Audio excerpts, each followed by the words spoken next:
the international community about the 2022 Kenyan elections and the role of the Independent Election and Boundaries Commission, the IEBC, the body mandated by the Constitution and the law to conduct and manage elections.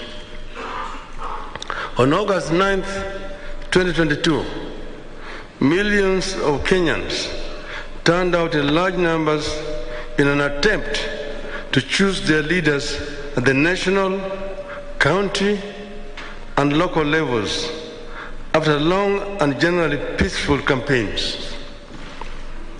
But yesterday, August 15th, our budding democracy suffered a major setback.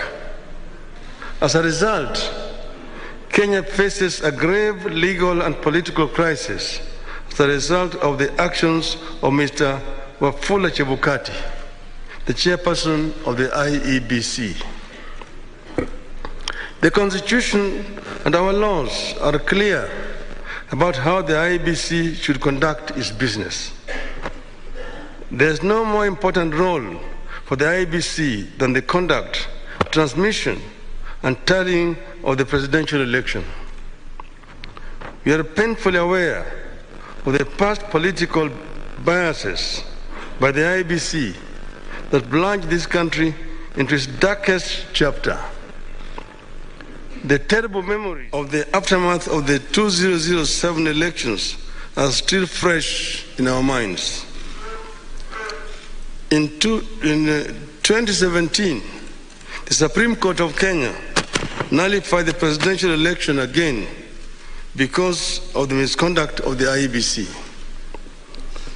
What we saw yesterday was a travesty and a blatant disregard of the Constitution and the laws of Kenya by Mr. Chebukati and a minority of IEBC commissioners.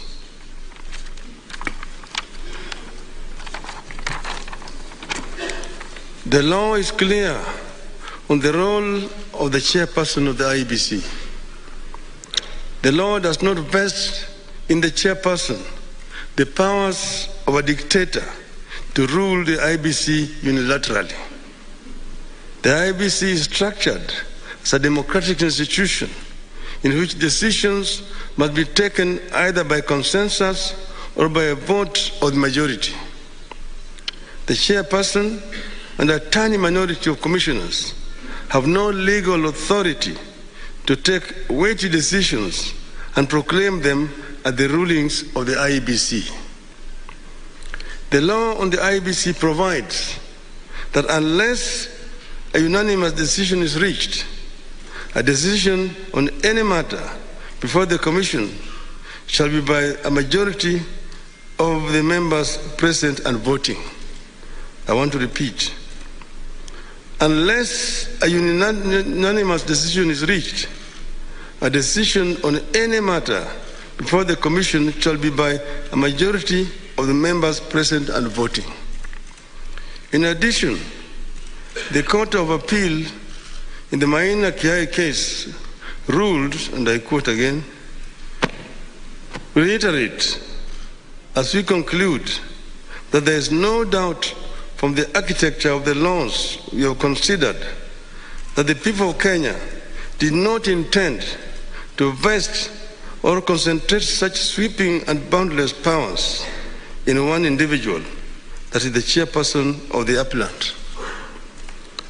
That is why I and Azimio La Umoja One Kenya and the nation at large were shocked yesterday to learn that Mr. Chebukati alone decided to pronounce himself on the supposed winner of the 2022 presidential elections. We understand that only Mr. Chebukati alone had access to the tally of the presidential vote.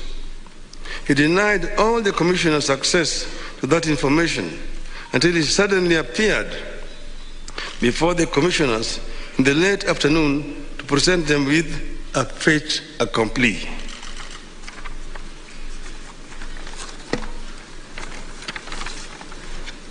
Barely 2 hours before his announcement, Mr. Chebukati called a meeting of the IEBC